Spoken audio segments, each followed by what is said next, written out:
6, 4. 1, 6.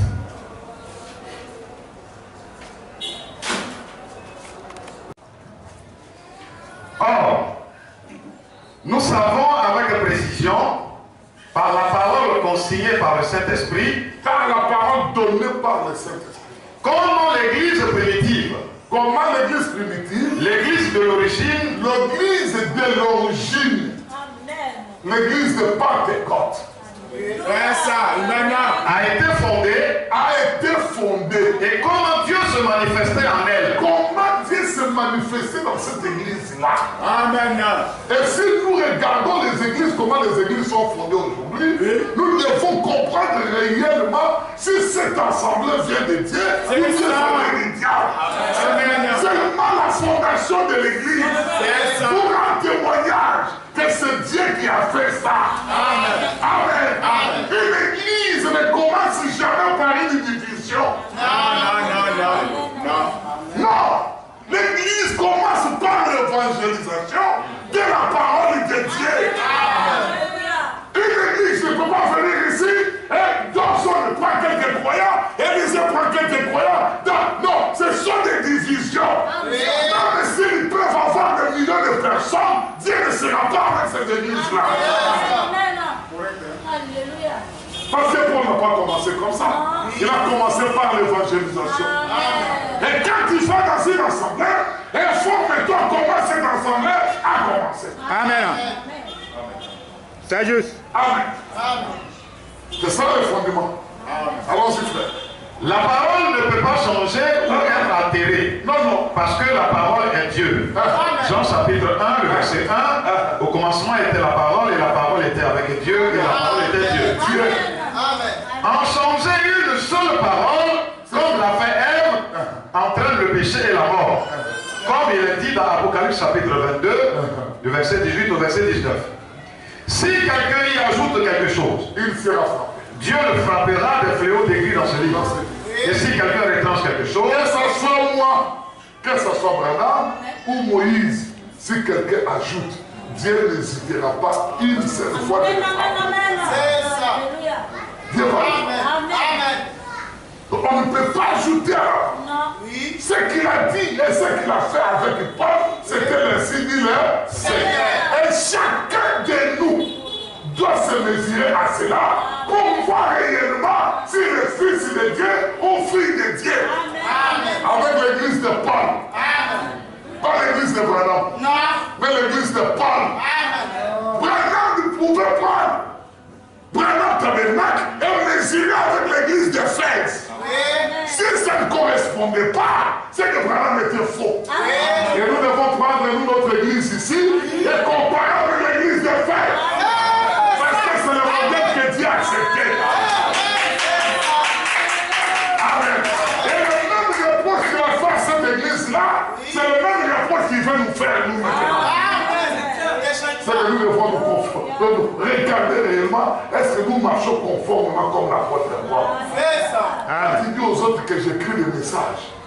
Est-ce que tu as écrit comme l'apôtre Paul? Est-ce que tu as écrit comme Timothée? Est-ce que tu as écrit comme Tite? Est-ce que tu as écrit comme Marie de Magdala?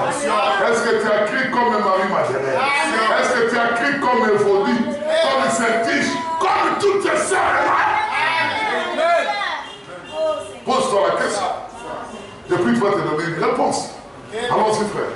et si quelqu'un retranche quelque chose de la parole du livre de cette prophétie, Dieu retranchera sa part du livre de vie et de la ville sainte et des choses qui sont écrites dans ce livre. C'est qu'il n'aura pas la vie éternelle. Là, je vous dis aujourd'hui avec beaucoup d'assurance, tous ceux qui ont ajouté, même les tonnéristes, ils seront frappés des fléaux décrits dans ce livre. Parce que c'est ainsi dit le Seigneur. Si tu ajoutes, il dit te frappera. Dieu n'hésitera pas. Dieu n'hésitera. Même si toi tu ajoutes même de ta propre vie, Dieu te frappera. Tu vas faire des choses que Dieu n'a pas dit, Dieu te frappera. Il n'hésite. Parce que la parole que vous comprenez, la parole c'est quoi? C'est les Écritures? Oui. Non, la parole c'est vous. Vous êtes la parole. La parole parlée est manifestée à son temps. Et si tu ajoutes ta la vie, Dieu te frappera. Il retranche, Dieu te retranchera ton nom dans l'arbre de vie. C'est que tu n'auras pas la vie. Frère, nous devons faire beaucoup très attention. Allons-y, frère. L'étalon, c'est donc ce qu'était l'église à la Pentecôte. C'est le modèle. La chose avec quoi, ou comment on appelle ça, mesure, l'unité de mesure que nous devons nous mesurer. Et mesurer notre église et nos assemblées, c'est ce que l'église qui était à la Pentecôte. Amen. Amen. Il a dit, je veux son vide. Il n'a pas dit, je veux son vide. Il a dit, graphète. Non. Il a dit, très vide. Non. Et très vide. Et graphète. Et je veux son vide. L'unité de mesure, c'est l'église de Pentecôte. Une véritable serre doit se mesurer avec le serre de la Pentecôte qui était dans la chambre haute. Et un véritable frère doit se dire en lui-même que je suis dans la chambre haute.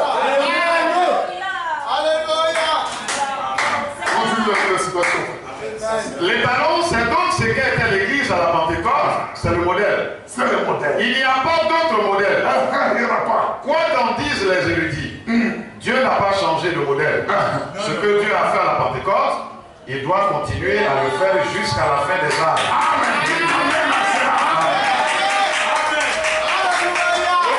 Amen. Allez maintenant vous mesurer avec d'autres églises. Non. Mais nous ici, c'est l'église de Pentecôte. Amen. C'est l'église de Pentecôte. Frère, si ma vie ne correspond pas à la vie de Pentecôte, je resterai ici en train de prier. Même si je gagne 2 millions, 3 millions, ça ne dira absolument rien. Je ne suis qu'une motte de terre. C'est ça la deuxième partie de la prédication. Tu vas mourir, laisser tout cet argent. Et si tu n'as pas de Saint-Esprit, tu iras tout droit en enfer. Tu iras en enfer. Je dis à beaucoup de frères et sœurs, ton travail que tu fais aujourd'hui, tu n'es pas le premier à le faire. Il y avait quelqu'un d'autre qui l'a fait. Et il est déjà décédé. Et il est parti, le travail est resté. Donc si tu mourras un jour, et tu partiras, et le travail restera. Mais comment tu partiras de cette terre? Avec les imaginations et les raisonnements, ça ce n'est pas l'église des apôtres.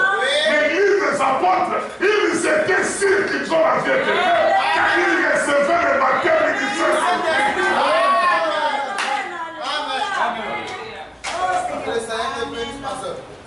Mais tu peux dire ça, les gens. Ce que l'église avait à la Pentecôte est son droit inaliénable. À l'origine, elle avait la pure parole de Dieu. Elle avait la pure parole de Dieu. Les paroles non falsifiées. Les paroles non ajoutées ni retranchées. Ils avaient la totalité de Christ dans leur église. Aujourd'hui, nous n'avons pas la totalité de Christ. Ce sont nos raisonnements qui priment. Et c'est là, quand nous ajoutons nos raisonnements, ça chasse Christ dans l'église. Et les brebis deviennent tous comme ça. Et ils n'ont pas le baptême du Saint-Esprit. C'est juste. Le fil conducteur du baptême du Saint-Esprit, c'est la vérité. Il y a des fils qui conduisent la lumière. Et sans ce fil, la lumière ne serait pas. Mais le fil qui conduit le Saint-Esprit dans votre cœur, cela doit être que la vérité. Amen. Et quand on vous prêche la vérité, et que vous croyez à cette vérité, cela conduit la lumière.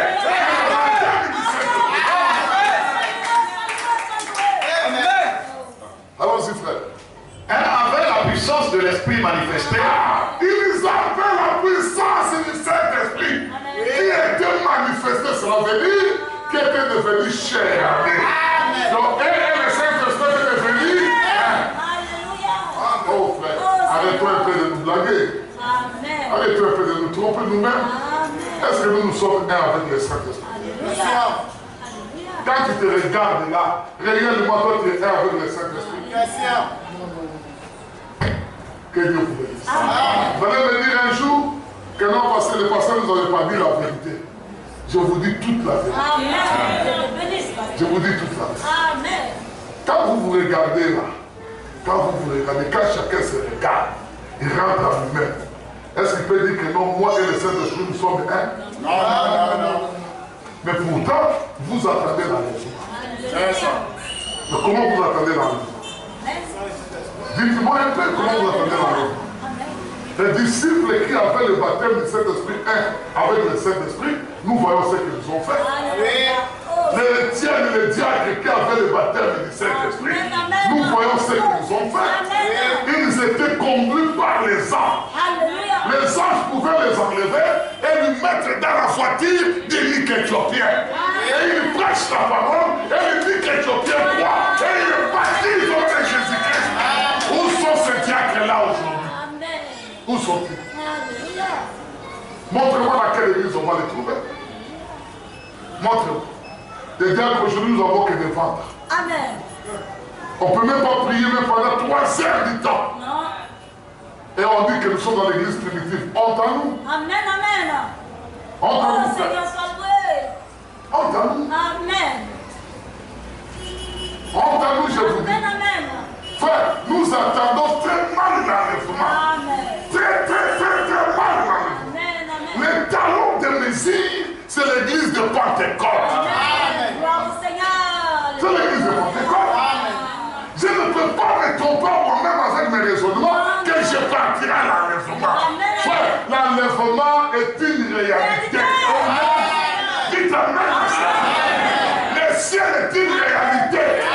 Comme la mort est une réalité, la vie éternelle est une réalité. Amen. Amen. Vous trouverez dans les églises du message, les gens en train de prêcher de l'enlèvement. Mais le pasteur et le pasteur ne s'attendent pas. Plein de haine ici, plein de jalousie là-bas, plein de ceci, plein de cela. Alors vous appelez cela la parole de Dieu qui est autant de Paul? Non. Paul nous dit qui est Céphas et qui est Apollo. Il dit ce sont des ouvriers inutiles. Qui est Okito, qui est Élisée, qui est Johnson, qui est Blachard, qui est Auguste, des serviteurs inutiles. Des vrais serviteurs inutiles. Donc je suis serviteur de Dieu inutile. Il sait que cet homme n'a jamais même expérimenté, même l'amour. Amen. Un serviteur de Dieu qui a expérimenté l'amour de Dieu dans son cœur. Frère Branham lui dit qu'il devient humble. Amen. Plein de douceur, mais aimable. Amen. Ça. Honneur au Seigneur. Allons-y, frère. Elle avait la puissance de l'Esprit manifestée par divers signes, prodiges et dons du Saint-Esprit. Donc, l'Église avait 2 choses. La pure parole de Dieu. La pure parole de Dieu. La pure parole de Dieu. Et 2, c'était la puissance du Saint-Esprit. Voilà ce que l'Église avait dans les temps anciens. Et c'est ce que l'Église doit avoir aujourd'hui. Elle dit ça, frère? Non, lis seulement les jours. Cette église originelle n'était pas organisée par des hommes. Mais non, cette église n'était pas organisée par les hommes. Quelqu'un va venir, le pasteur va venir, il dit, oh, on va s'asseoir aujourd'hui. Bon, tu vois l'église là, on va faire comme ça. Non, je ne suis pas dedans. C'est comme j'ai dit que il y aura la veillée. Je ne pensais même pas avoir la veillée.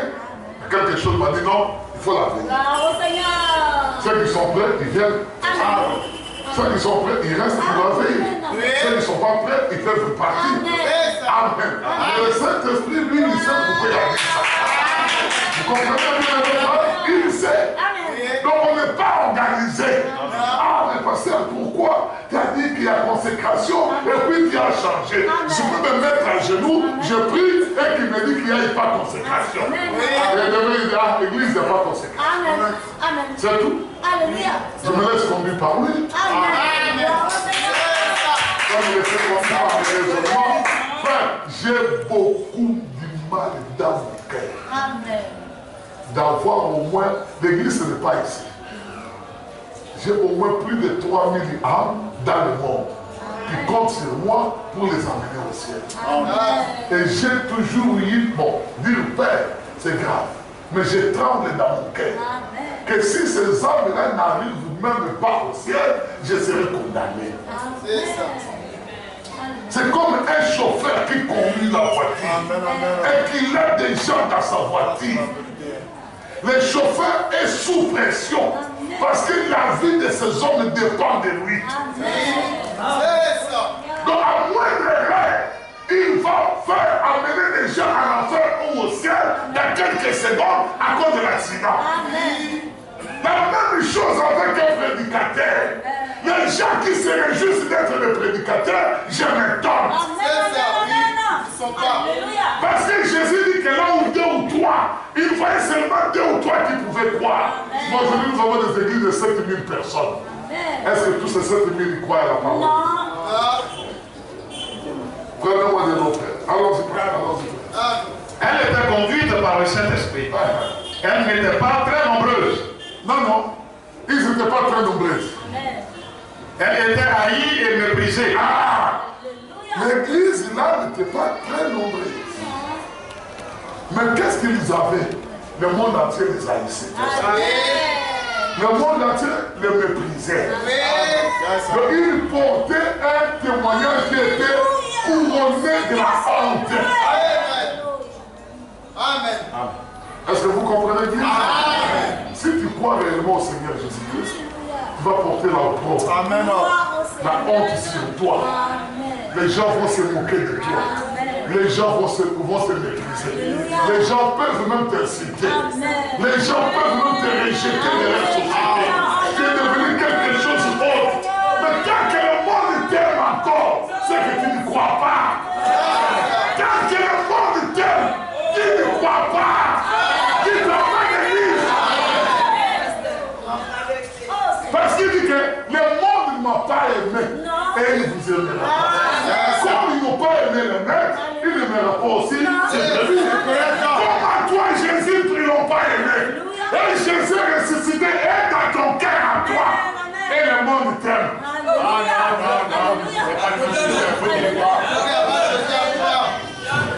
C'est un Jésus imaginaire.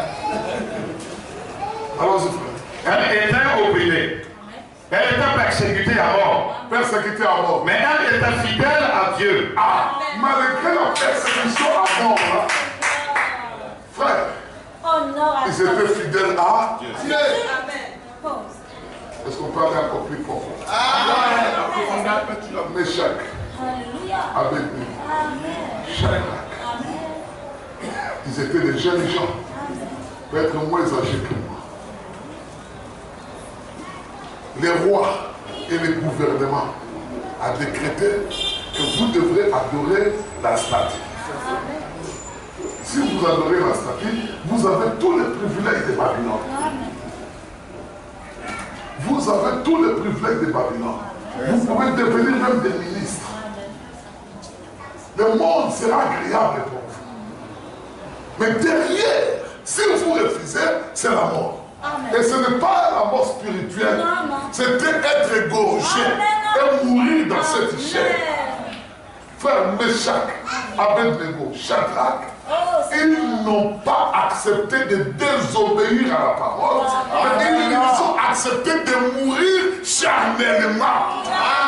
Vous, avec votre travaux, qu'il ne faut même pas être un ministre, il accepte de servir d'abord ton travail et de mettre la parole de côté.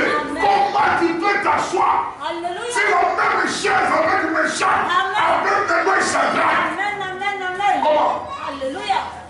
Comment? Jésus dit que si tu n'abandonnes pas, toi tu n'as pas abandonné. Il dit que non, je regarde, j'ai des fois qui l'ont payé. J'ai ceci à faire. Mais eux, ils n'ont pas regardé tout ça. Amen. Malgré persécutés, malgré injuriés, malgré rejetés de la société, ils ont tout abandonné. Amen. Ils ont tout abandonné. Amen. Frère, arrêtons un peu de blaguer. Prenons les choses au sérieux. Sachant que nous sommes des hommes, on était des bébés et nous sommes en train de grandir. Et nous partons vers la mort. La mort te récupérera un jour. et tu ne pourras rien dire à Dieu. Amen. Le temps ne t'appartient pas. Il dit malheur à celui qui rend le salut la terre. Il dit aujourd'hui, si vous attendez sa voix, n'investissez pas vos cœurs. C'est ça. Regardez tout simplement les jours de la consécration. On va commencer la prière à 17h. Combien de personnes étaient là? Tous couraient derrière l'argent, dans le bureau, dans le ceci et cela, pour gagner les miettes de ce monde. Pendant que celui qui peut vous venir encore plus est encore vivant. C'est le Seigneur Jésus-Christ. Mais est-ce que vous avez compris réellement ce message? Non. Oh Seigneur. Dieu nous aide. Alors, c'est ce que tu as fini là?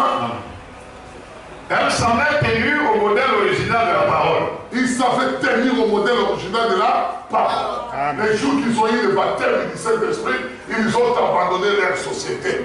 Ils ont vendu leur maison. Parce qu'ils avaient trouvé que le monde était inutile pour eux. Ils sont venus être assidus dans les temps. Ils priaient matin, midi, soir.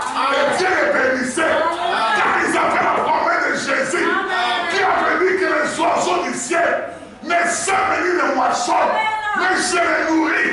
Les fleurs du champ. Et bien vêtus, à combien de fois plus forte raison, vous qui êtes mes enfants, je prendrai soin de vous. Quand nous comprenons la parole, nous ne comprenons pas. Amen. Oh Seigneur. Il y a combien de fois plus forte raison? Alléluia. L'herbe du champ, avec la fleur. Il dit aujourd'hui ça commence à briller, mais demain ça va faner. Ça deviendra sec et l'herbe sera brûlée. La fleur sera brûlée. Ce sont des choses inutiles devant le Seigneur. Il dit, mais moi je les flétis quand même. Les oiseaux, je les nourris. Les animaux des champs, ils n'ont pas les greniers, mais je les nourris. Les corbeaux ne s'aiment pas, mais Dieu les nourrit. Oh frère, il y a combien de fois plus forte raison, vous qui êtes mes enfants. Amen. Et il dit, qui peut ajouter un coudé de sa vie? C'est à cause de ses inquiétudes. Qui ici peut ajouter un coudé dans sa vie à cause de ses inquiétudes? Amen. Personne. Amen. C'est fini? Que Dieu te bénisse, frère. Amen. Non, on est encore là. Maintenant, on va aller dans... Lis ici, frère. Voilà comment procéder. La véritable église cherchera toujours à ressembler à l'église originelle de la Pentecôte. Amen. L'église, ça c'est une église. Amen. L'acte de la Odyssée, c'est une église.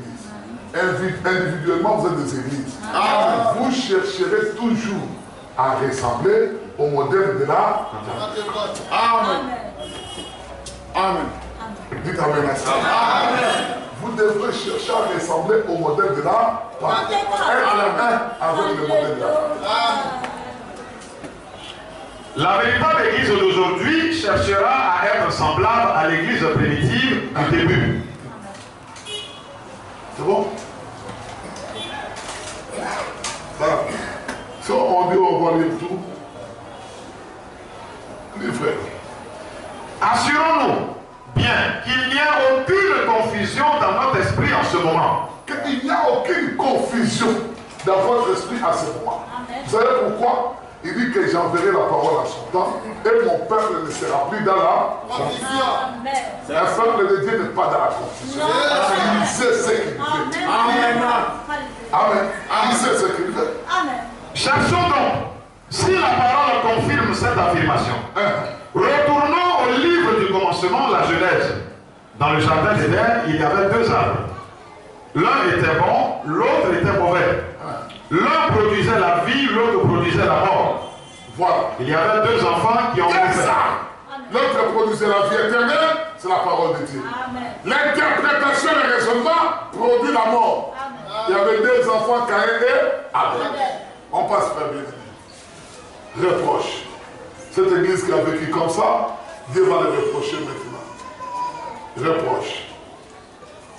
Et puis maintenant, chacun va aller à la prière.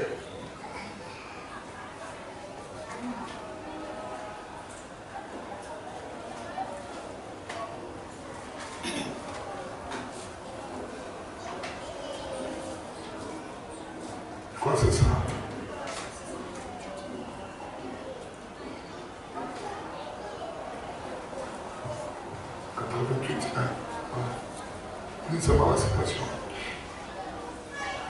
Je connais tes œuvres, ton travail et ta persévérance. Alors qu'il marche au milieu de son église, il est conscient des souffrances de son peuple. Dieu est conscient des souffrances de son peuple. Et il s'en soucie. Il s'en soucie de cela. Comme à l'époque de la captivité en Égypte, quand il a entendu leur cri, celui qui ne change jamais entend toujours les cris des opprimés. Amen. Dieu attend toujours les cris des opprimés. Amen. Il est toujours là, il attend vos cris. Frère, il est ici maintenant. Amen. Il marche, il connaît vos cris de cœur. Ce que vous gémissez là, lui, il connaît. Amen. Celui qui ne change jamais entend toujours les cris des opprimés alors qu'il marche au milieu d'eux. Le mot travail lui-même signifie une fatigue due à l'oppression. Non seulement le peuple de Dieu œuvre pour lui dans un travail d'amour, mais il souffre pour lui avec joie. Il porte le joug avec patience. Ce premier âge a subi de grandes persécutions. Il a dû travailler dur pour prêcher l'évangile et répandre la vérité. Leur vocation pour cette vie était de servir Dieu. Et quand leurs espoirs dans cette vie ont été anéantis, ils ont fait preuve de patience et ont tout remis à celui qui avait promis au ciel une récompense durable pour ce qu'ils avaient abandonné sur terre à cause de lui. De ce qu'ils avaient abandonné sur terre à cause de lui. Amen. Ouais, frère, continue. Je pense que nous devrions nous arrêter ici pour développer l'idée que le peuple de Dieu a toujours été persécuté et le sera toujours. Et il sera toujours persécuté. Amen. Si tu n'es pas persécuté, c'est que tu n'es pas le peuple de Dieu. Si tu es le peuple de Dieu, tu dois être persécuté. Dieu doit te persécuter. Le monde doit te persécuter. Et les gens doivent te persécuter. Parce que tu es un fils de Dieu. Amen. Vous savez que la Genèse est le livre des commencements. Et que ce dont vous voyez là est le commencement. Ce dont vous voyez là, le commencement se poursuivra jusque dans l'Apocalypse. Il ne changera jamais. Nous y voyons que Caïn a persécuté Abel. Il a persécuté Abel. Il l'a tué parce que ce dernier était agréable à Dieu. Ensuite, nous voyons une image parfaite dans le fils d'Abraham selon la chair, Ismaël qui se moquait d'Isaac. Continue ici, frère. Continue là, directement. Peu importe combien un chrétien est juste, Donne les reproches maintenant. et droit vis-à-vis des gens. Il dit peu importe combien un chrétien. Les reproches qui nous a dit que non, ce que j'ai contre toi, c'est que tu as abandonné ton premier amour. Frère Branham montre maintenant ici comment les chrétiens avaient abandonné leur premier amour. Il dit peu importe qu'un chrétien est quoi? Juste et droit vis-à-vis des gens. Vis-à-vis des autres. On peut te donner 10 000 francs, tu gardes les 10 000 francs. La personne peut écrire des numéros. Après 10 ans, tu lui remets les mêmes 10 000 francs qu'il t'avait donné. C'est juste et honnête. Un chrétien. Allons-y, frère. Combien il est bienveillant à l'égard de son prochain? Combien il est bienveillant à l'égard de son prochain? Ne faisant que du bien. Il ne fait que du bien à son prochain. Qu'il confesse que Christ est son sauveur. Il confesse que Christ est son sauveur. Et qu'il reconnaisse l'opération des dons du Saint-Esprit. Il reconnaît l'opération du baptême du Saint-Esprit. Dans le parler en langue, la prophétie. De prophétie, toutes ces choses, lui il connaît. Amen. Et on le condamnera. On le condamnera. L'esprit de ce monde est l'esprit de Dieu. Voilà. Et comme il ne peut pas vaincre l'esprit du Seigneur, il essaie de détruire le vase dans lequel l'esprit. Comme il ne peut pas vaincre l'esprit du Seigneur, il essaie de détruire le vase dans lequel l'esprit du Seigneur est dedans. Quel est ce vase-là? C'est ce corps ici. Il essaie de... C'est là où nous allons venir sur l'accord du temps. Nous l'homme a deux maisons.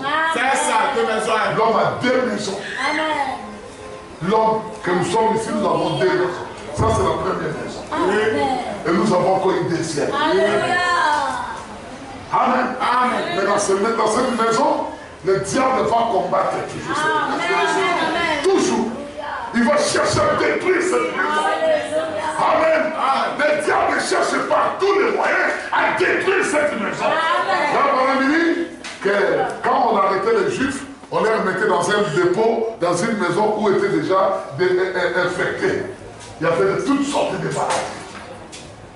Il y avait malaria dedans, il y avait ceci, il y avait cela, il y avait toutes sortes de maladies pour détruire ce corps. Il dit, mais quand l'homme a péché, Dieu l'a mis dans ce corps. Là où il y a des maladies. Ce corps ici, malgré le Saint-Esprit, mais il doit souffrir des maladies. Ce corps ici, malgré le Saint-Esprit, il a faim. Ce corps ici. Non, là on va anticiper la prédication. Amen. Amen. Je te bénisse, ma soeur. Un instant. Un instant, je vais voir la situation, on va aller rapidement. 81 jusqu'à 88. 88 jusqu'à 89.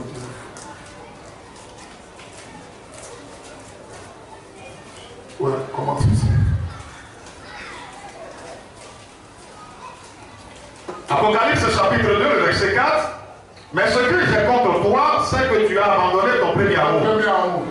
Pour comprendre ceci, vous devez savoir que l'Esprit ne parle pas seulement au sein original d'Éphèse. Non, non. Ce message s'adresse à l'âge tout entier, qui a duré environ 120 ans. Non, ça ne parle pas seulement au sein original qui est au commencement, les Paul, les Pierre, les André. Ce sont des saints originales qui ont expérimenté le premier baptême du Saint-Esprit. Mais il parle aussi pendant ce temps, il y avait aussi 120 ans où là j'avais voyagé. Amen. Et pendant les 120 ans, les gens s'ajoutaient à l'église. Vous verrez qu'après la Pentecôte, il y a eu Ananias et Saphira qui se sont ajoutés. Amen. Vous verrez qu'après la Pentecôte, il y a eu les Illuministes qui commençaient à murmurer dans l'église. Maintenant, il parle à ces gens. Alors, Ainsi, son message est destiné à toutes les générations incluses dans cette période. Frère Branham dit que ce message est prédestiné à toutes les générations inclus dans cette période-là. Amen. Et c'est prédestiné encore pour nous aujourd'hui. C'est ça. Or, l'histoire se répète toujours. L'histoire se répète. Dans les générations d'Israël, nous voyons une génération qui connaît un réveil. Puis, déjà, dans la génération suivante, les feux diminuent. Dans la troisième génération, il peut rester quelques braises encore, rougeoyantes. Mais dans la quatrième génération, il peut ne plus rien rester de la flamme originelle. Alors Dieu rallume le feu et le même processus recommence. On va sauter, frère. Le désir fervent d'être agréable à Dieu. Écoutez, les rapports qu'ils avaient abandonnés, c'était un des désirs fervents d'être agréable à Dieu. Dites Amen. Amen. Il voulait devenir agréable au pasteur. Il voulait devenir agréable à son mari ou à sa femme ou à ses enfants. Donc, il voulait maintenant plaire aux hommes au lieu de plaire à Dieu. Ils avaient abandonné ça.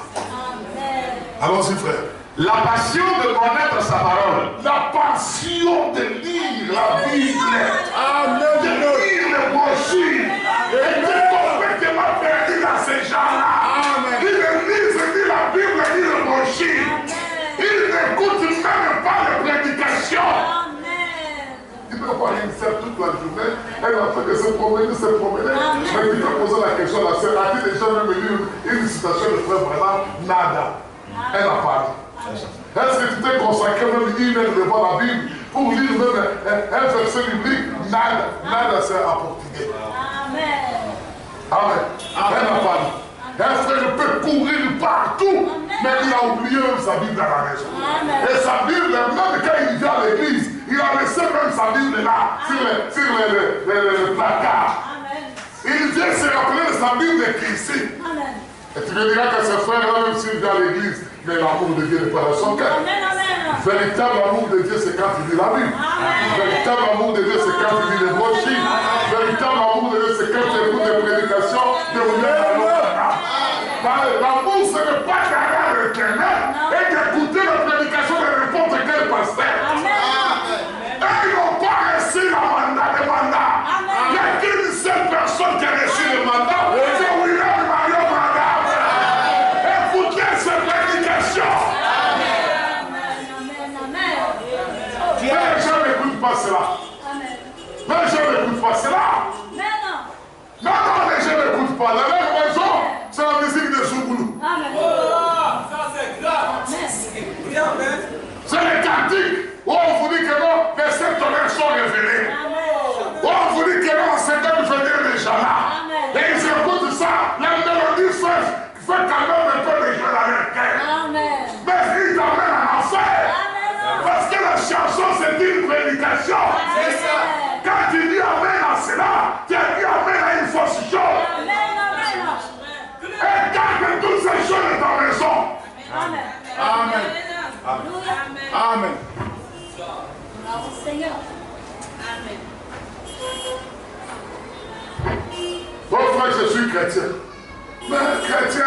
écoutez comme frère Branham d'ici.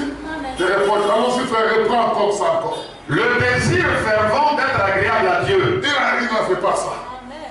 La passion de connaître sa parole. Agréable à Dieu. Un homme, quand il vient à l'église, il sait, il voit, les jupes sont jusque là-bas. Il peut même balayer toute la poussière de notre église. Quand il marche, la poussière monte derrière elle.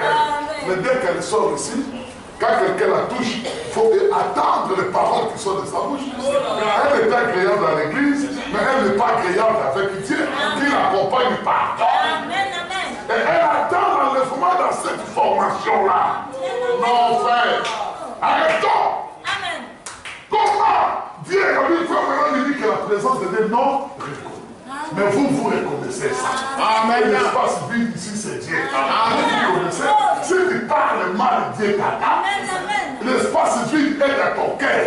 Si tu parles mal, Dieu te voit. Amen. Alors dis-moi maintenant comment tu crains Dieu. Dans le désir profond de plaire à Dieu était fini dans leur cœur. Mais pour plaire à leur pasteur à l'église, ils étaient très bien. Très bien. Oh Seigneur, sois prêt. Allons-y, frère. La passion de connaître sa parole. La passion de connaître sa parole était finie. Amen.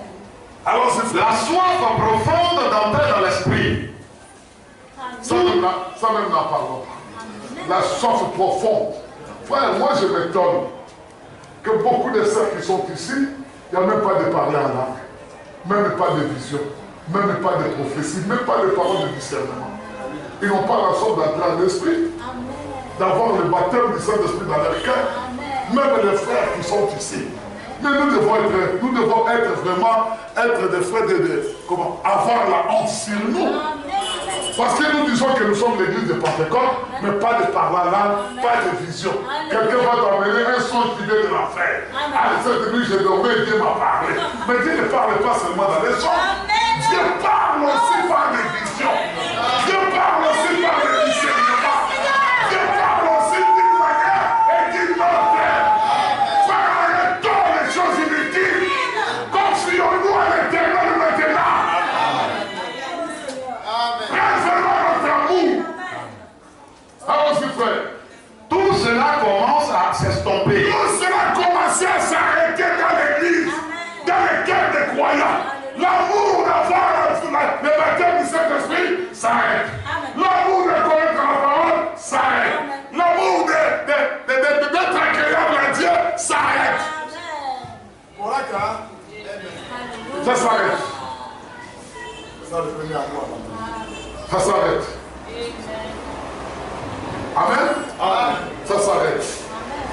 Continue, frère.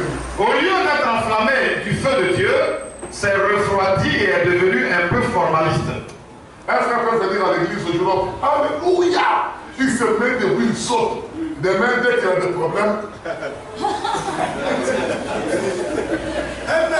Il n'avait jamais été chrétien. Et il dit qu'il est chrétien. Il est triste. Demain, il dit qu'il est chrétien comme ça. Donc, vous croyez que le frère ou la sœur est avec vous, mais il est dans ses affaires. Il est dans son bureau. Il est dans son commerce. Il est au marché en train de faire ses courses à lui. Amen. Comment il peut être enflammé? Comment il peut être enflammé? Il n'y a plus de flamme. Et tu verras les frères et les sœurs depuis qu'ils ont pris, c'est difficile de dire Amen debout. Du début jusqu'à la fin du culte. Et de dire Amen, que Dieu te bénisse, Alléluia. Elles sont criées parce qu'ils n'ont rien dans leur cœur. Ils ont des sentiments, ils ont l'amour de Dieu. Ils ne connaissent pas réellement qui est Dieu. Mais Dieu est la parole. C'est clair. Clair comme le de roche. Appuie les cieux. Délivre-nous. C'est très clair. Je vais prêcher ici les combats. Je vais montrer les combats. Je vous ai dit que les combats, il faut connaître d'abord ton adversaire. C'est ça. Les tactiques de ton adversaire. C'est ça. Et puis aller t'entraîner sur Jean chapitre 3 verset 7. Car Dieu a tant aimé le monde qu'il a donné son fils. Il faut s'entraîner dans l'amour. Pour que ton cœur puisse s'entraîner à aimer. Ton cœur puisse s'entraîner à aimer. Quand on parle mal de toi, tu aimes la personne. Quand on te critique de l'autre côté, tu attends, tu aimes la personne. Quand tu n'as pas de parti pris dans ton cœur. Mais quand tu te mets auprès du diable, tu comprendras cette tactique que c'est le raisonnement. Il va te faire quitter la parole de Dieu pour te faire entrer dans les raisonnements. Il a parlé mal de toi. Et toi, tu laisses l'amour de Dieu. Tu commences à raisonner contre Thomas. Il a dit mal contre toi. Pasteur, tu vois Thomas là que tu vois. Moi, un jour, je l'avais vu en train de voler. Et tu commences à raisonner. C'est que le diable était déjà eu.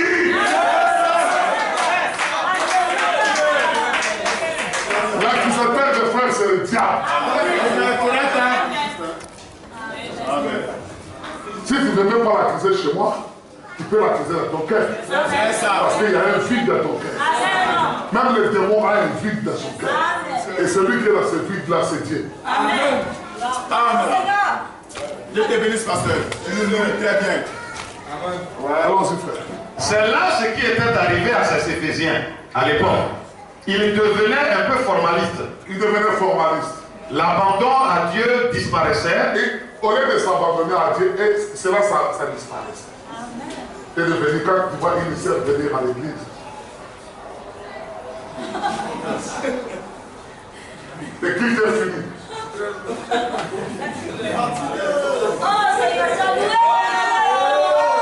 Mais tu es venu faire toi-même à l'église. Quand on vient à l'église, c'est pour participer au culte. Prêcher avec les pasteurs. Amen. Quand on vient au culte, c'est que toi aussi tu vas prêcher avec. Ton amen, ça peut édifier quelqu'un. Amen. Ton amen, il peut édifier quelqu'un. Quand tu vas te mettre debout pour sanctifier la parole de Dieu, ça peut édifier une personne. Amen.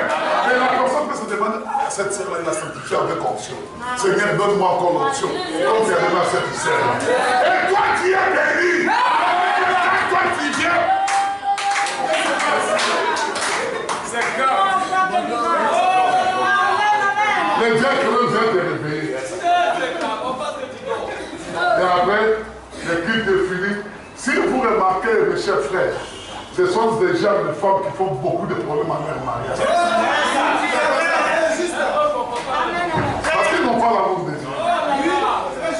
Ils n'ont pas l'amour de Dieu. Frère, lui, frère, on va prier. Et les gens se souciaient moins de ce que Dieu pensait d'eux. Les gens, ils se souciaient de ce que Dieu pensait d'eux. Vraiment un homme animal. Un homme charnel. Lui, il ne se soucie pas de ce que Dieu pense de lui. Donc, prévenez-moi la phrase. Calme-moi. L'abandon à Dieu disparaissait. Et les gens se souciaient moins de ce que Dieu pensait d'eux. Alors qu'ils commençaient à se soucier de ce que le monde pensait d'eux. Donc, ce que la parole pense d'eux, ce n'est pas un problème. Ça ne nous en fait pas. Mais ce que le funérail de leurs parents pense d'eux, c'est ce qui est préoccupé. C'est ce qui est une désir. Aller là-bas, faire des choses, des faits, et être fille des hommes. Parce que s'il ne va pas là-bas, le monde lui parlera contre lui. Oh Seigneur. Alléluia. Oh Seigneur. Amen. Dans les quartiers, on va parler mal de moi. Si je m'habille à Mini, si je m'habille à Jibank, les quartiers vont parler mal de moi. Si mes parents viennent chez moi ici et qu'ils voient comment mon mari criait sur moi, ils vont parler mal de moi. Ah! Toi, tu te soucies de ce que le monde va dire de toi, mais il faut te soucier de ce que Dieu va dire de toi. Se soucier moins de cela. L'église, vous vous souciez moins de ce que Dieu va dire. Je vous dis aujourd'hui, vous direz ici, vous passez un à un, je vous dis que c'est la vérité. te soucies du monde. C'est que le monde dira de toi. Toi, tu n'as même pas la souci de Dieu ni du monde. Et Dieu vous dirait, frère, nous avons le discernement de voir et de comprendre. Les gens se soucient de ce que le monde va dire. Amen. Ils n'ont pas le souci de ce que Dieu va dire. Voilà l'abandon du premier rang. Donc, ils ne s'intéressaient pas à la parole. Mais ils s'intéressaient aux hommes. Ah, le pasteur va me voir à l'église. Il me dira que je suis un bon chrétien. Une bonne chrétienne. Oui, ça c'est le pasteur. Il se soucie de ce que le pasteur dira de toi. Mais qu'est-ce que Dieu dira de toi? C'est ça la question. T'as fini? On va se mettre. Chacun va se regarder. As-tu réellement abandonné ton premier amour? Est-ce que cette vie d'aimer la parole de ton cœur a commencé déjà à s'estomper? Est-ce que tu commences à chercher ce que le monde dit, ce que le monde dit de toi, ou bien ce que Dieu dit de toi? Qui deviendra après une ombre, ce sera ensuite comme un ruisseau. Enfin c'est la présence des bien-aimés, car je marche sur des boulevards